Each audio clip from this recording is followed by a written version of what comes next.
Next up on our review of the 2023 Milwaukee Brewers, we are taking a look at the infielders for the crew. These are guys who primarily played first base, second base, third base, or shortstop and spent 20 or more games with the Brewers this season. They will be graded based on their season stats as well as their expectations heading into the season. The grading scale is as follows. A is for excellent, B is for above expectations, C is for average, D is for below average, and F is for completely sucking.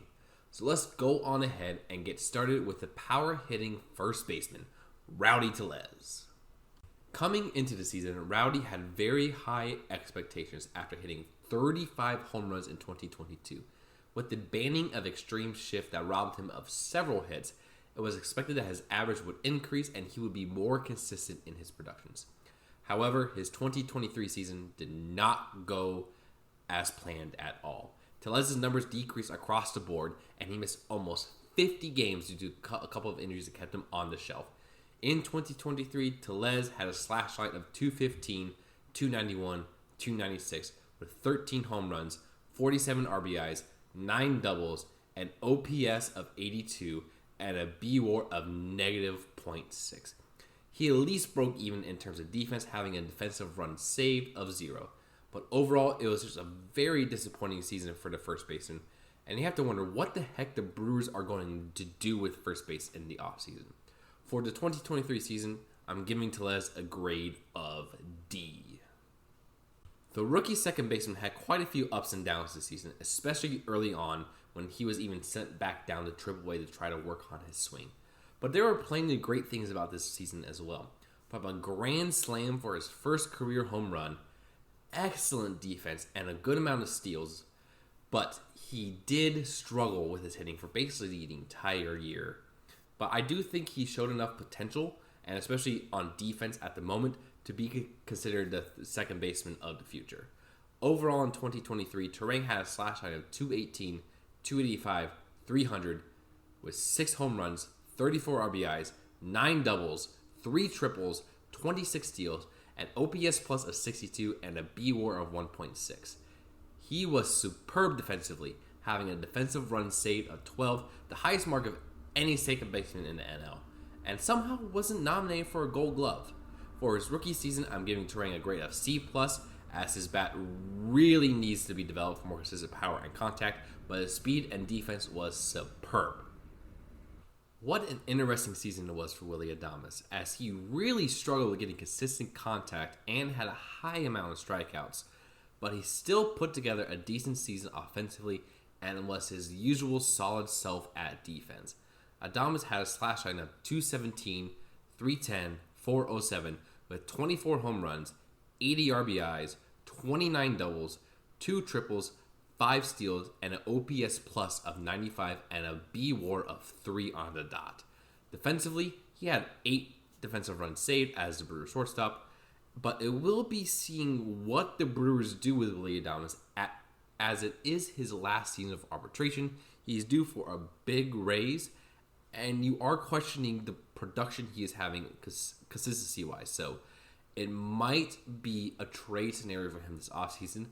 I personally hope not, as I love Willy Adames. He's a great clubhouse guy. I think he can turn it around next year. But overall, for the 2023 season, I'm giving Adames a C+, as he still was one of the best power bats in the lineup and was good defensively. But his struggle with consistent hitting really brought down his grade this year. Brought in on a 1-year deal to platoon third base and outfield, it initially looked like an absolute steal as Anderson got off to a torrid start, especially against the New York Mets early in April. But he really cooled off after that, was benched, and eventually designated for assignment before the last week of the season ended. He had a slash line of 226, 310, 368 with 9 home runs, 40 RBIs, 12 doubles, 3 triples, 1 steal, an OPS plus of 86, and a B-WAR of .4. He was decent defensively as he had a DRS of 4 for the season, but overall, I'm giving him a D as he did have a good start, but ending up being DFA'd due to not playing at all in the second half is not a good thing at all. A guy not expected to even be in the big leagues at all this year, Monasterio turned out to be a really solid player for the Crew, surpassing Brian Anderson as a Brewers starting third baseman for the second half of the season. He wasn't outright amazing, but he was a really solid hitter that got contact and was on base a good amount as well. Overall in 2023, Monasterio had a slash line of .259, 330, 348, with 3 home runs, 27 RBIs, 14 doubles, 1 triple, 7 steals, an OPS of 87, a B WAR of 1.3, and a defensive run saved of 7 at third base. Overall, a really surprisingly solid season for Monasterio, who I expect to be back next year as either the starter or a platoon guy at third base. I'm giving him a grade of B+ because he exceeded all expectations the Brewers had for him this year, and he should be a solid guy for next season as well. Acquired in the offseason from Cleveland, Miller was battling with both Mike Brosseau and Luis Urias as the team's third baseman / utility infielder. But with some key injuries to both Rowdy Tellez and Urias, Miller got significant playing time this year, especially early on. He performed decently, but was optioned for AAA in the second half to make room for when the Crew had some guys come back from injury and trades as well. But overall for 2023, Miller has slash line of .261, 303, 371 with 5 home runs, 27 RBIs, 17 doubles, 13 stolen bases, an OPS plus of 84, a B WAR of 0.3, and a DRS of 1 across playing second base, third base, and first base. Overall, I say it was a pretty solid season for Miller, who many thought still should have been on the Major League roster the entire year. But for not expecting much and pulling in some decent numbers, I'm giving Owen Miller a grade of B-. Acquired from the Pittsburgh Pirates at the trade deadline, Santana was brought in and provided some consistent power at the first base position, as well as veteran leadership for the clubhouse. And he did just that. Santana was a really good pickup for the Brewers, providing more consistent power production at the position than previous players the Crew had, and he also achieved some pretty amazing personal milestones for his career, hitting his 300th career home run and driving his 1,000th career RBI while on the Crew. In his time with Milwaukee, Santana had a slash line of .249, 314, 459 with 11 home runs, 33 RBIs, 8 doubles, 1 triple, an OPS plus of 109, a B WAR of 1.1 in just 52 games with Milwaukee, and a DRS of 4 with Milwaukee.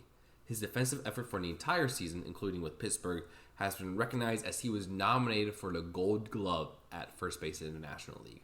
He was everything you wanted and expected after the Brewers acquired him via trade, so I'm going to give Carlos Santana a grade of B+. Expected coming into the season to be the Brewers' utility infielder, Brosseau was a major disappointment, eventually losing his position on the Major League roster to players like Owen Miller and Andrew Monasterio. For his 2023 season, Brosseau had a slash line of .205, .256, .397 with 4 home runs, 8 RBIs, 2 doubles, an OPS of 72, a B WAR of -0.4, and a DRS of -3. Just an overall terrible season for Brosseau, who I'm giving a grade of D- as we expected more consistency out of him, but did have a decent amount of home runs given his short time with the club this season. Brought into spring training as a potential DH candidate for the Crew, Voit got everyone really excited with a really, really good spring training. But he was unable to translate that to the regular season as he failed to hit a single home run before being designated for assignment in mid-May. Overall, Voit had a slash line of .221, .284, .265 with 0 home runs, 4 RBIs, 3 doubles, 2 steals, an OPS plus of 53, a B WAR of -0.2, and a DRS of 1. Just an unfortunate signing, and I'm giving Voit a grade of D-, as he really, really wasn't what the Brewers were looking for when he made the initial roster. The former AL MVP was added to the roster in September after being DFA'd by the Yankees. He did perform slightly better than when he was a Yankee in 2023, but that isn't saying much as he only had 10 hits for Milwaukee. Overall, while he was a Brewer, Donaldson had a slash line of .169, 290, 390 with 3 home runs, 11 RBIs, 4 doubles, an OPS plus of 85, a B WAR of 0.1, and a DRS of 1. Overall, I'm giving Donaldson a grade of C, as he was about what we expected he would be when the Brewers added him to the roster that late into the season. That was not a great year for Luis. He got hurt on opening day that caused him to miss quite a bit of time, And while he was on the field, he played so bad that the Brewers traded him away at the trade deadline to Boston. He was absolutely abysmal at the plate for the Brewers, having a slash line of .145, 299, 236 with 1 home run, 5 RBIs, 2 doubles, an OPS plus of 50, a B-WAR of -0.2, and a DRS of 0 while with Milwaukee. This season was the worst case scenario with Urias this year, and I'm giving him a grade of F due to just how badly he played.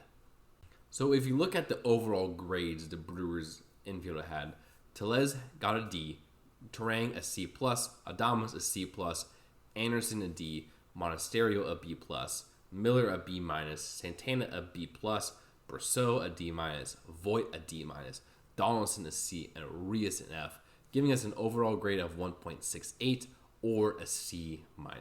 Not a really great year for the Brewers infield, as we really either players struggle with hitting consistently or not having enough power, or both.